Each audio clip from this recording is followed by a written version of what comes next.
কালীপুজোর বিসর্জনে ডিজে বাজানোকে কেন্দ্র করে বচসা। হুগলির ডানকুনির মনবের এলাকায় মাইক বন্ধ করতে এসে আক্রান্ত হলো পুলিশ।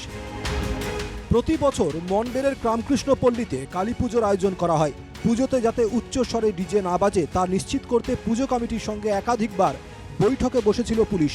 কিন্তু তারপরও বুধবার রাতে বিসর্জনের ডিজে মাইক বাজানোয় তা বন্ধ করতে বিশাল পুলিশ বাহিনী আসে ডানকুনি থানা থেকে। জোর করে মাইক বন্ধ করার পর ধাক্কাধাক্কি ও বচসা শুরু হয় স্থানীয় লোকজন যুবকের সঙ্গে।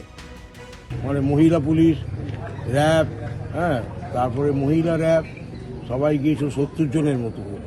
আমাদের তো এই পোশাক মানে বিসর্জনে এত দরকার নেই পুলিশ, বড় নিয়ে গেছেন এতে এলাকার লোক বলছে আমরা কি সব ক্রিমিনাল, আমাদের এখানকার এত বেশি। পথ অবরোধ করে পুজো কমিটির কয়েকজন সদস্য।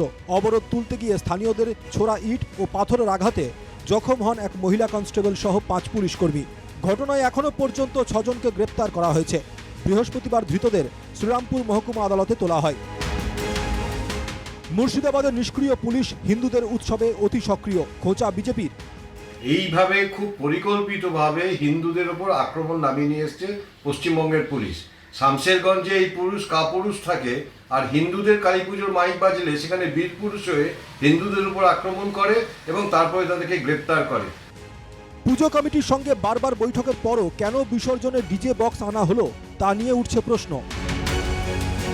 প্রসেনজিৎ ধরের রিপোর্ট, NKTV বাংলা।